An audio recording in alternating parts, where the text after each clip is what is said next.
I want to tell you about the month I tried to live like a millionaire. Not the millionaire you're thinking of, not the one with the penthouse and the bottle service and the car that costs more than a house. The other kind, the kind that most people walk right past without ever realizing what they're looking at. I spent 30 days studying exactly how genuinely wealthy people actually spend their money. Not how they perform wealth, but how they actually use it. And then I tried to copy it. Dollar for dollar, habit for habit, decision for decision. What I found completely changed the way I think about money. And honestly, some of it made me a little uncomfortable.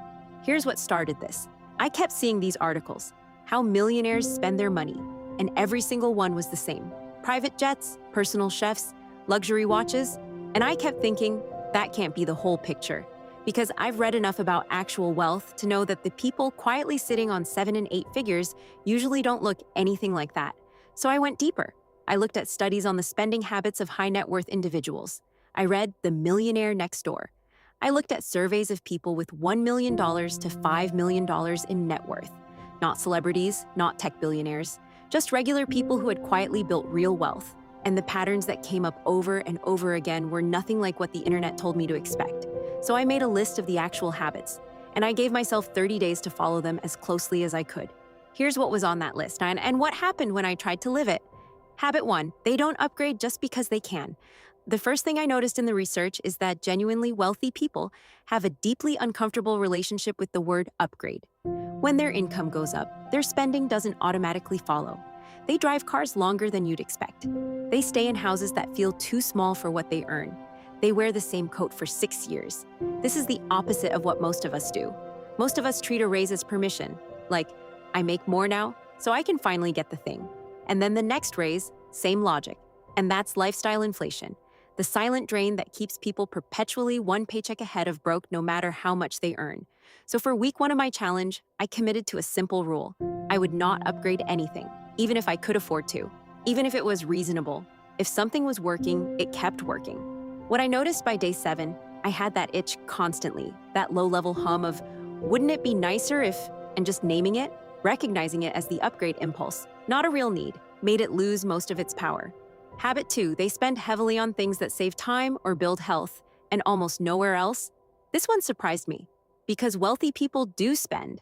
They're not just hoarding everything in a vault, but their spending is incredibly concentrated. The research is consistent on this.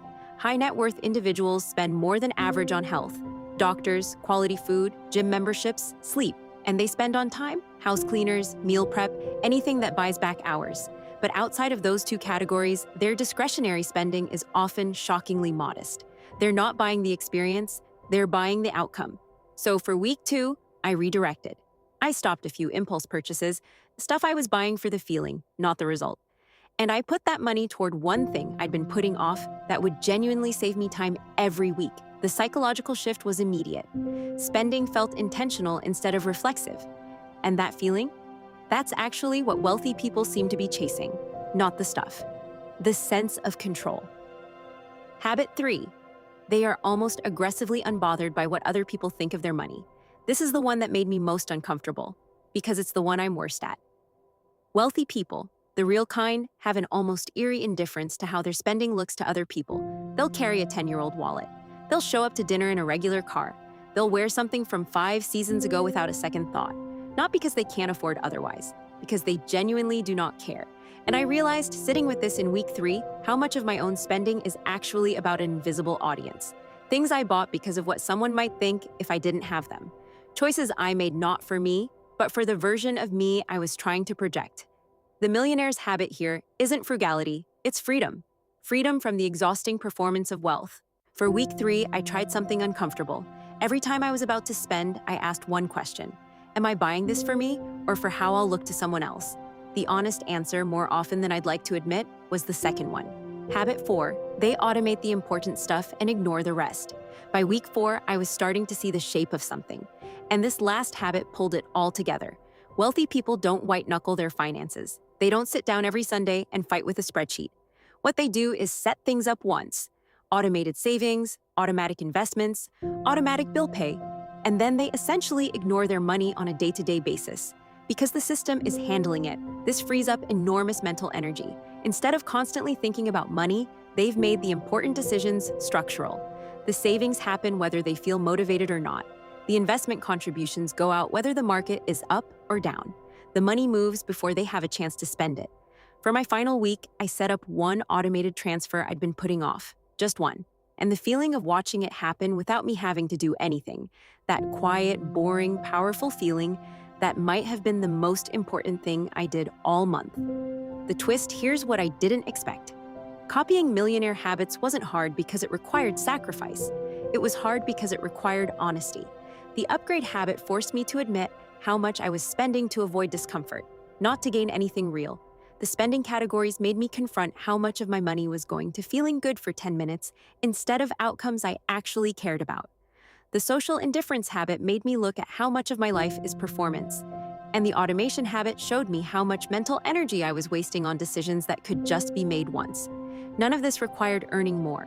None of it required extreme sacrifice. What it required was a shift in the question I was asking. Most of us ask, can I afford this? Wealthy people seem to ask, is this the best use of this money, right now, for the life I actually want? That question is harder. It's more honest, and it changes everything. What actually changed after 30 days, I didn't become a millionaire, obviously. But here's what did happen. I spent noticeably less, not because I was restricting, but because a lot of what I was buying quietly failed the honesty test. I felt less anxious about money, not because I had more of it, but because I was making decisions deliberately instead of reactively. And I had one more automated system in place that's now working in the background, whether I think about it or not. The habits aren't magic, but they're also not complicated. They just require you to be honest about why you're actually spending and who you're actually spending for. If you want to try this yourself, pick just one of these 4 habits for the next 30 days. You don't need all 4, just one. See what it tells you about your relationship with money. And if this way of thinking about wealth is landing for you, this is exactly what we dig into every week on this channel. Hit subscribe and drop a comment below. Which of these 4 habits do you think would be hardest for you? I read every single one. I'll see you in the next one.